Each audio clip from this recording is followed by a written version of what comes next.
I have a little vignette, Okay. and it involves you, Stu. Okay. It involves me too. Okay, today, November 15th, 1777, was the adoption by the Continental Congress of the Articles Articles of Confederation. of Confederation. Tell them, Stu. And did you know the first president of the Articles of Confederation was from Richmond County, Virginia? Did not know that. A homie named Cyrus Griffin. Well, anyway, there are a lot of good things about the Articles of Confederation, but one of the things that scared folks is just the weakness of the central government. And one of the reasons was because of Shay's Rebellion. Now, Shay's Rebellion, Stu, it gets a lot of bad press.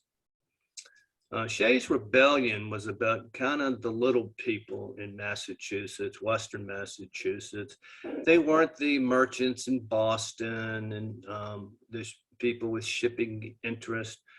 A lot of these guys fought in the Revolution and sacrificed all.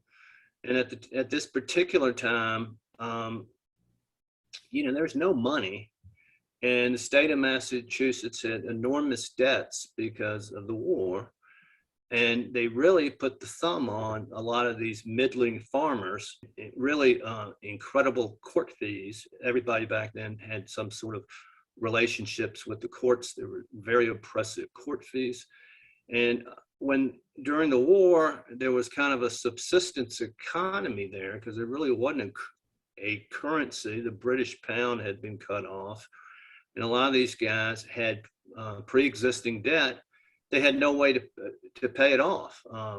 There wasn't any money in circulation. So there are a lot of unfair things going on. And anyway, Stu, a couple of these guys who were in the revolution and who were ancestors of yours, Smith boys, were very prominent in Shay's Rebellion. And your direct ancestor, Sylvanus Smith's brother, was the chief rabble rouser. And he was right under Daniel Shay.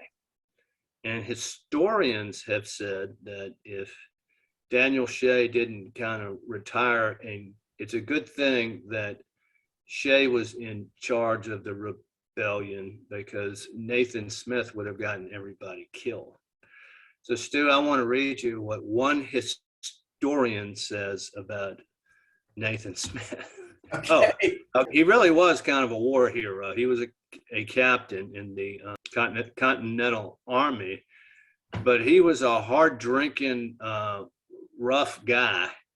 There was a tavern by his house, and he got in a knife fight there one night, lost his eye. Then there is the incendiary Captain Nathan Smith from Shirley, Mass., who became notorious for his part in stopping the courts at Concord in September 1786. Supposedly carried away by intoxication and enthusiasm, Smith told an astonished crowd of spectators gathered on the Concord Common that they risked divine wrath carried out by himself if they failed to join the insurrection. Quote, "As Christ laid down his life to save the world, so I will lay down my life to suppress the government from all tyrannical oppression. And you who are willing to join us in this here affair may fall into our ranks. Those who do not, after 2 hours, shall stand the monuments of God's sparing mercy." Stu, as you can see, over the years, we Smiths haven't changed much. We're rabble rousers and drunks, but we stand up for the little guy, and we don't mind fighting against a tyrannical government. What do you have to say about that, Stu? Praise hell and praise Dale.